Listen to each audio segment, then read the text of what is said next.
your hand if your daily commuter was made during the Reagan administration. Now all of you that restore classic cars for a living, put yours down, you don't count. Chances are there aren't many hands left, but that's when the president's ride was made. Air Force One was bright, shiny and new when President Reagan was in office, and President Trump has worked out a deal for an upgrade. Even though Air Force One can actually refer to any airplane that has the President of the United States on board, it is now standard practice to use the term to refer to specific planes equipped to transport the Commander-in-Chief.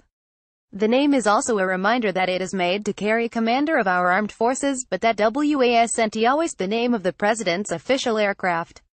The Air Force One call sign was created after a 1953 incident during which a Lockheed Constellation named Columbine II, carrying President Dwight D. Eisenhower, entered the same airspace as a commercial airline flight using the same flight number. The new Air Force One will be coming from a company that has already made more than one deal with the President. According to Fox News, an informal deal has been struck with Boeing, who will in charge of the new and improved Air Force One. Exclusive. President Trump has struck an informal deal with Boeing for new Air Force One planes, according to the White House, resulting from negotiations that started before he took office.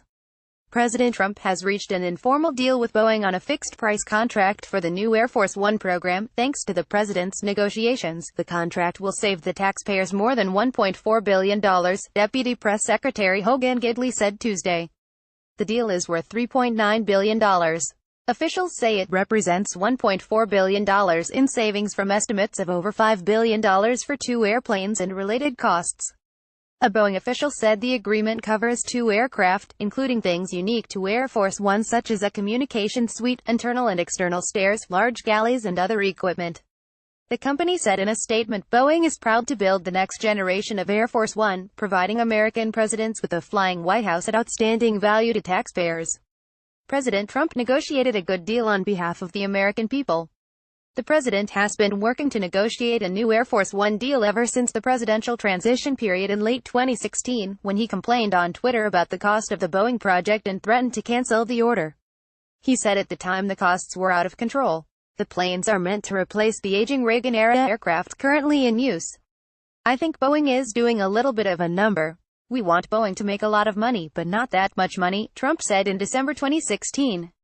Unlike what the American people had to contend with in the previous administration, the president is highly aware of the tax dollars that will be going toward that project, and you can bet that it will be an excellent value.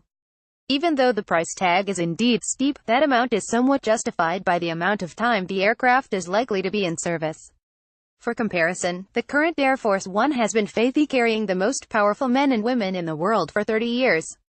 Defense One reports that the president met directly with the CEO of Boeing to talk about the plans. Trump met with Boeing CEO Dennis Muilenburg at the White House on Tuesday to try to close stalled negotiations between the Air Force, which is responsible for buying the planes, and the aerospace firm, the sources said.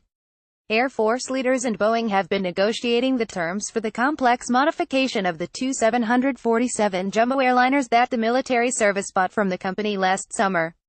One person with knowledge of the deliberations described the negotiations as professional but challenging. Among the sticking points is the type of contract the government signs with Boeing. The Air Force wants to sign a fixed-price deal that would require Boeing to buy the planes at an agreed price, and then eat any cost overruns. Boeing signed a similar contract with the Air Force for new aerial refueling tanker aircraft in 2011.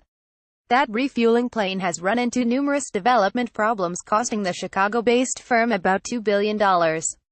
Trump and Muilenburg on Tuesday were able to break the gridlock that had stymied lower-level negotiations, the sources said. Although the deal has not been completely finalized, an announcement is anticipated soon. This certainly won't be the most important move that President Trump makes while in office, but it's nice to know that this particular business deal is being made by a businessman. Do you think it was time for a new AF-1, HT, Fox News Defense One? Follow us on Facebook. From the web powered by ZergNet, Navy SEAL who killed bin Laden tossed off plane. The truth about the Obama sisters' K-9 police dog tracks down fleeing car chase suspect. Navy SEAL who killed bin Laden gets thrown off plane. Awkward Olympics wardrobe malfunctions. You can't unsee woman who drove Florida shooter to school speaks out.